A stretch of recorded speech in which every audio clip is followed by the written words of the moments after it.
Chapter 1. A Tale in the Twilight. Eldergrove was a town where stories often began with the sun. As dawn broke, fishermen cast their nets into the river, farmers tilled their fields, and the town's children raced through cobblestone streets, their laughter echoing against the stone walls of old cottages. But as the day wore on and the sun began its descent, the pace slowed, and a calmness settled over the town like a warm blanket. Eldergrove thrived on routine, and the people were content with the quiet predictability of their lives. That is, until one particular evening when a story turned the ordinary on its head. The sun was setting, and the sky was a canvas of oranges and reds, the colors deepening as the light faded. In the town square, the last of the market stalls were closing up for the night. The air was filled with the scent of fresh bread, roasted chestnuts, and the faintest hint of the pine trees that bordered the town. As always, a small crowd had gathered around the traveling merchant who made his regular stops in Eldergrove. This man, known as Bartholomew, was famous for his odd trinkets and even odder stories. He claimed to have seen all manner of wonders in his travels, from mermaids in distant seas to dragons in misty mountains. Most people listened with amused skepticism, enjoying his tales more for the entertainment than for any belief in their truth. Bartholomew was an older man, his face weathered by years on the road, with a long gray beard and twinkling eyes that always seemed to hold a secret. That evening, as he packed up his wares, something in his demeanor was different. He wasn't rushing to tell a tale or sell a final trinket. Instead, he seemed distracted, his gaze often drifting toward the darkening sky. It was a young boy, tugging at his mother's skirt, who finally asked, "What's wrong, Mr. Bartholomew? You look like you've seen a ghost." Bartholomew paused, then shook his head as if to clear it. "Not a ghost, my boy," he said slowly, "but something perhaps even rarer, something I never thought I'd see with my own eyes." By now, more people had gathered around him, sensing the weight in his words. Luchen, a young man with an eye for detail and a camera always slung over his shoulder, was among them. He had been in the square to capture the last light of the day, but found himself drawn to the merchant's words. "What did you see?" Luchen asked, his curiosity piqued. Bartholomew took a deep breath, his eyes gleaming with the memory. "I was just closing up shop," he began, his voice growing softer as the crowd leaned in to listen, when I heard a cry from above. It was unlike anything I've ever heard before, wild and powerful, yet hauntingly beautiful. I looked up and there it was, flying low over the rooftops, heading west toward the forest. A bird, but no ordinary bird. It was massive, with feathers the color of the setting sun, fiery oranges, deep reds, and a long trailing tail that shimmered like it was made of flame. It was only for a moment, but I swear on my life, it was a phoenix. A murmur rippled through the crowd. A phoenix? Here in Eldergrove? The very idea was preposterous, and yet the conviction in Bartholomew's voice gave pause to even the most skeptical listeners. "Are you certain?" an older man in the crowd asked, his brow furrowed in disbelief. "A phoenix is a creature of myth. Surely it was just a large bird, perhaps lit by the setting sun?" Bartholomew shook his head. "I've seen many birds in my time, eagles, hawks, even an albatross once, but nothing like this. The colors, the size, the way it moved. It was as if the sky itself had come alive. I know what I saw." The crowd was silent, torn between disbelief and the desire to believe in something magical, something that would break the monotony of their everyday lives. For Luchen, however, the merchant's story did more than spark his imagination. It ignited a burning desire within him. Luchen was not just a photographer. He was an adventurer at heart, always seeking the extraordinary in the ordinary. The thought of capturing a phoenix, a creature of legend, on film was more than just a thrilling idea. It was a calling. As the crowd slowly dispersed, each person returning to their homes with a story to tell over dinner, Luchen approached Bartholomew.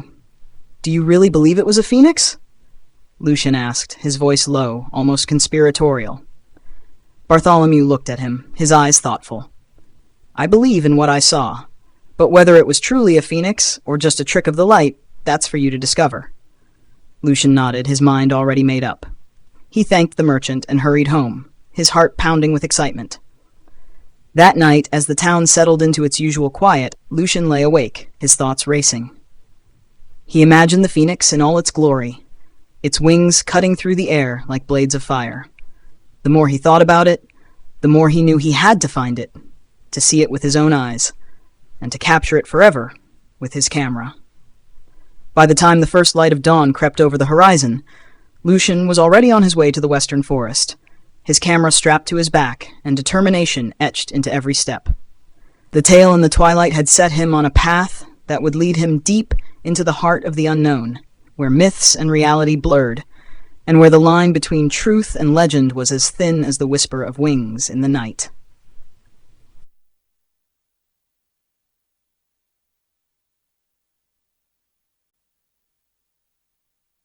Chapter 2. Into the Heart of the Forest. The western forest loomed before Lucian like a great green sea, its edges dark and foreboding in the early morning light.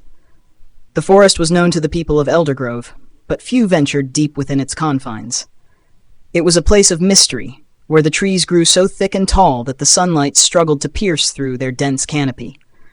Legends surrounded the forest, stories of lost travelers, hidden creatures, and ancient spirits that guarded its secrets. But to Lucian, none of that mattered. All he could think about was the phoenix, the fiery bird that had been glimpsed flying into these very woods. Lucian's heart pounded with a mix of excitement and trepidation as he stepped into the forest. The path was barely visible, a narrow trail that twisted and turned, quickly swallowed by the underbrush. The trees towered above him, their trunks thick and gnarled, their branches intertwining to form a roof of leaves that cast the forest floor in perpetual twilight. The air was heavy with the scent of damp earth and decaying leaves, a rich, loamy aroma that seemed to cling to everything. With each step, the sounds of the town faded away, replaced by the whispers of the forest.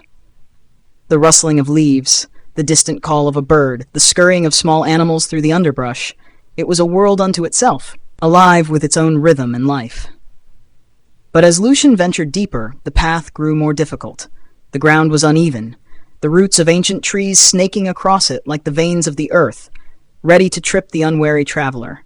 He had to watch his every step, his eyes darting between the path and the shadows that seemed to shift and dance at the edges of his vision. The forest had a way of playing tricks on the mind. More than once, Lucian thought he saw movement out of the corner of his eye, a flash of orange, a flicker of light. But when he turned to look, there was nothing there, only the trees, standing silent and still, as if they were watching him, judging his every move. The deeper he went, the more oppressive the atmosphere became, the shadows growing longer, the light dimmer. Hours passed, though it was hard to tell time in the forest, where the sun was little more than a faint glow filtering through the leaves. Lucian's legs grew weary, his feet sore from navigating the rough terrain. Thorny bushes snagged at his clothes, leaving small tears in the fabric and scratches on his skin. His hands were dirty, his face smudged with sweat and grime, but he pressed on, driven by the thought of what lay ahead. As he ventured further, Lucian encountered his first major obstacle, a wide, fast-flowing river. The water was dark, its surface shimmering like liquid obsidian under the dappled light. There was no bridge in sight, and the banks were steep, making it impossible to wade across. Lucian followed the river upstream, hoping to find a crossing, but the forest seemed determined to block his way. The trees grew thicker here, their roots digging into the banks and creating a tangled mess of wood and stone. Finally, after what felt like hours of searching, Lucian came across a fallen log that spanned the river. It was old and weathered, its surface slick with moss, but it was the only way across. He approached it cautiously, testing its stability with his foot. It creaked and groaned under his weight, but it held. Taking a deep breath, Lucian began to make his way across, his arms outstretched for balance. The river roared beneath him, the sound of the rushing water filling his ears and making it hard to concentrate. The log was narrow, and every step felt treacherous. Halfway across, his foot slipped on the wet wood, and he flailed his arms, nearly losing his balance. His heart leaped into his throat, and for a terrifying moment, he thought he would fall into the icy water below. But he caught himself just in time, his fingers digging into the rough bark. Slowly, carefully, he continued across, his breath coming in shallow gasps until he finally reached the other side. His hands were shaking as he stepped onto solid ground, his legs weak with relief. But there was no time to rest. The day was wearing on, and he had to keep moving if he was to find the phoenix before nightfall. The forest on this side of the river was even denser, the trees growing so close together that they formed a nearly impenetrable wall of green. Lucian had to push through the underbrush, his arms and legs getting scratched and bruised by the thorns and branches that seemed determined to block his way. As he continued, the sounds of the forest grew stranger. The usual birdsong was replaced by eerie calls that echoed through the trees, sending shivers down his spine. Once, he thought he heard the distant growl of some large animal, but when he stopped to listen, the sound faded into the rustling of the leaves. The forest seemed to be alive, aware of his presence, and not entirely welcoming. The underbrush grew thicker, the air heavier, as if the forest itself was trying to press in on him, to make him turn back. His clothes were torn in several places, his skin scratched and bruised by the relentless thorns and branches.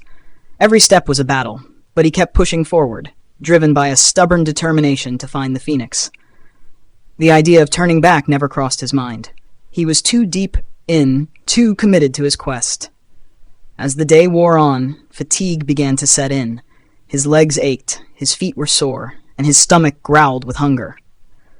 The provisions he had brought were nearly gone, and he hadn't seen any fresh water since crossing the river. The forest was a labyrinth, and Lucian was beginning to feel like he might never find his way out, let alone find the phoenix. But just when his spirits were at their lowest, Lucian noticed something ahead, a faint glow, almost imperceptible in the dim light. It was coming from deeper in the forest, beyond a particularly thick patch of trees. His heart leaped with renewed hope as he pushed through the undergrowth, ignoring the branches that scratched at his face and arms. The glow grew brighter as he approached, a warm orange light that seemed to pulse with life. Finally, he broke through the trees and found himself in a small clearing. The sun was setting, casting the forest in deep shadows, but here, in this clearing, the light was different. It bathed the area in a soft golden hue, as if the very air was glowing. And there, in the center of the clearing, perched on a fallen log, was a bird. It was unlike any bird Lucian had ever seen. Its feathers were a brilliant orange and red, shimmering in the fading light. Its tail was long and flowing, trailing behind it like a cascade of fire. The bird was preening itself, its head bobbing gracefully as it adjusted its feathers. It was beautiful, radiant, everything that Lucian had imagined when he heard Bartholomew's tale. Lucian's heart pounded in his chest as he slowly raised his camera, careful not to startle the creature. His hands trembled as he adjusted the focus, his eyes never leaving the bird. He could hardly believe it. After all the challenges, the dangers, the doubts, here it was, right in front of him. The phoenix. But as he looked closer, something seemed off. The bird was beautiful, yes, but there was a strangeness to it, a wrongness that he couldn't quite place. Its feathers, though vibrant, lacked the intensity of flame that he had imagined. Its tail, while long and elegant, did not seem to burn with the light of the sun. Lucian's excitement began to wane, replaced by a creeping sense of unease. He took a step closer, his camera still poised, and that's when he noticed the bowl. It was a small, shallow dish, half hidden by the leaves, filled with a strange, iridescent liquid. The bird was perched beside it, its beak dipping occasionally into the liquid before returning to its feathers. Lucian's mind raced as he realized what he was seeing. This was not a phoenix, not the mythical bird of fire that he had been searching for. No, this was something else entirely.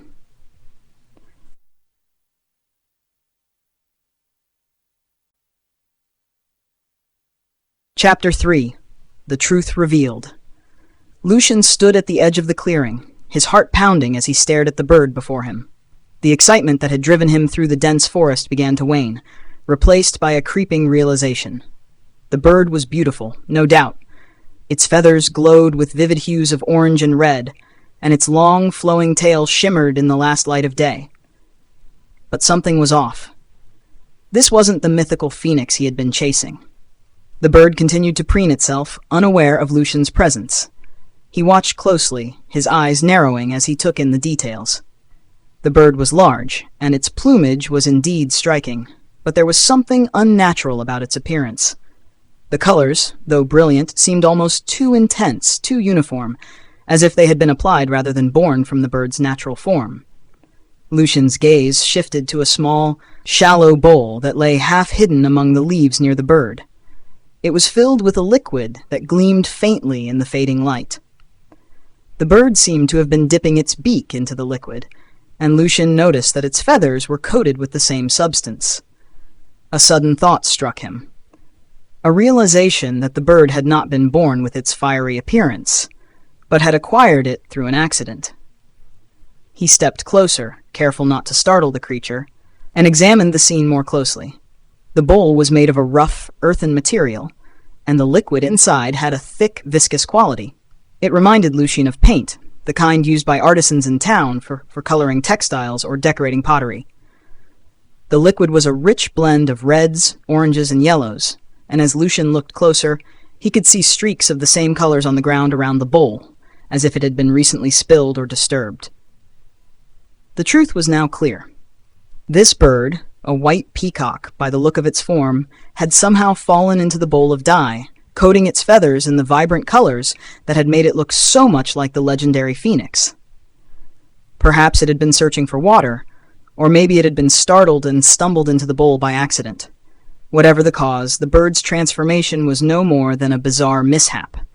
A natural bird turned into a creature of legend by a simple, unintended act. Lucian sighed, a mix of disappointment and relief washing over him.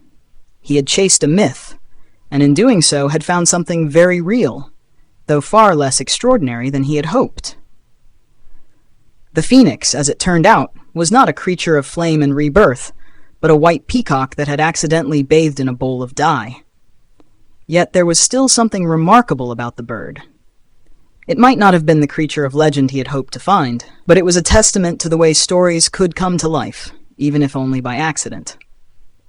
The bird's fiery appearance had fooled even the most seasoned travelers, inspiring tales of a mythical creature soaring through the skies. Lucian raised his camera, adjusting the focus to capture the bird in all its unusual splendor.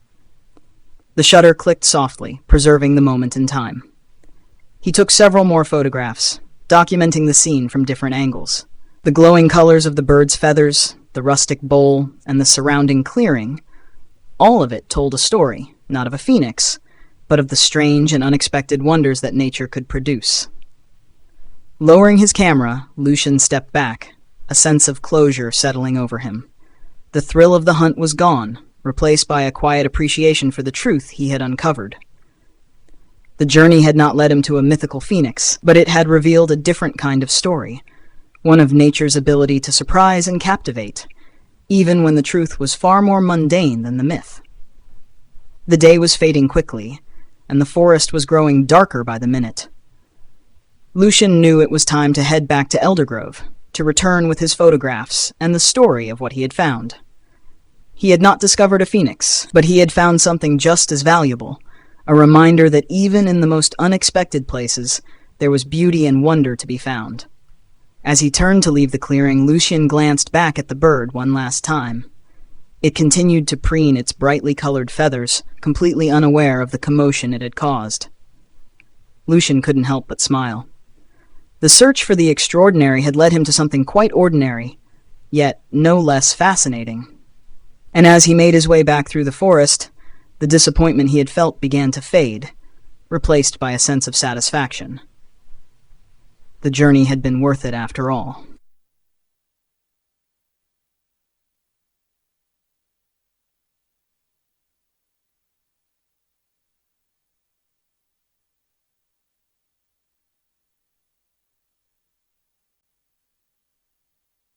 Chapter 4. The Return Home. The forest was a different place as Lucian made his way back, its shadows now familiar rather than foreboding. The trail, which had seemed so treacherous on his way in, now felt like an old friend guiding him home. The thick canopy overhead gradually gave way to patches of open sky as he moved closer to the edge of the woods. The journey had taken its toll. His clothes were torn, his body ached, and fatigue weighed heavily on his shoulders. But there was a sense of fulfillment in each step he took. Lucian paused briefly by the river he had crossed earlier, this time finding a safer spot where the water ran shallower and more calmly. He knelt down, splashing his face with the cool water, the refreshing sensation a welcome relief after the heat and exertion of the day. The forest, though challenging, had revealed its secrets to him, and now it was time to bring those secrets back to Eldergrove. As he emerged from the forest, the first lights of the town came into view, flickering warmly against the darkening sky. Eldergrove was settling into the evening, the smell of wood smoke drifting through the air as families gathered for dinner. Lucian's heart swelled with a mix of relief and pride. He had ventured into the unknown and returned with a story that few would believe, but one that was nonetheless true. The townsfolk were gathered in the square, just as they had been when Lucian first set out.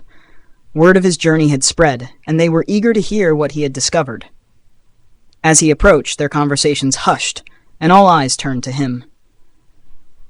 Bartholomew, the traveling merchant whose tale had sparked Lucian's quest, was among the crowd. He stepped forward, his eyes twinkling with curiosity. "Well, lad," he said with a grin, "did you find our phoenix?" Lucian smiled, though there was a hint of sadness in his eyes. "Not exactly," he replied, reaching into his bag for the photographs he had taken. He held them up for the crowd to see, the images capturing the strange and beautiful bird he had encountered in the forest. The people gasped as they looked at the photographs. The bird in the images was stunning, its feathers a fiery blend of orange and red, its form elegant and majestic. But as they examined the photos more closely, Lucian explained the truth behind the creature's appearance. "It's not a phoenix," he said, his voice clear and steady. "It's a white peacock that had fallen into a bowl of dye in the forest. The colors you see aren't from flames, but from a simple accident." A murmur spread through the crowd, a mix of surprise and disappointment. The myth of the phoenix had captured their imaginations, and the reality, while still extraordinary, was not what they had hoped for. Bartholomew chuckled, his grin widening as he looked at Lucian. "Ah, the truth is often less glamorous than the stories we tell, but it's no less interesting. You've brought back a tale that's worth telling, even if it's not the one we expected."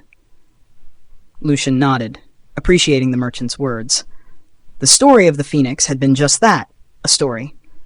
But the journey had given him something far more valuable, a deeper understanding of the world's capacity to surprise, and a reminder that the beauty of life often lies in the unexpected. As the crowd slowly dispersed, Lucian lingered in the square, his mind still processing the events of the past few days. The disappointment he had felt earlier was fading, replaced by a quiet satisfaction.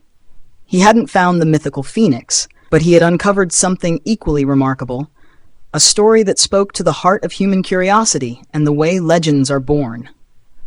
Bartholomew clapped Lucian on the shoulder. "You've done well, my boy. Not every adventure ends with the discovery of a legend, but every adventure has a story worth telling. And you, Lucian, have found a story that's all your own." Lucian smiled, feeling a sense of closure. The journey into the forest had changed him, not by revealing a mythical creature, but by showing him the value of the search itself. He had chased a legend and returned with a truth that was both simpler and more profound than he had imagined. As he walked home, the last light of day fading into night, Lucian felt a deep sense of contentment. The town of Eldergrove returned to its quiet routine, but for Lucian, life would never be quite the same. The photograph of the bird, with its fiery feathers and graceful form, would serve as a reminder of the adventure he had embarked on, a symbol of the endless possibilities that lay beyond the borders of the known world. Lucian knew that he would continue to seek out the extraordinary, to chase the stories that captured his imagination. But now, he understood that the real treasure was not in the legends themselves, but in the journey to discover them. And with that realization, he was ready for whatever adventure came next.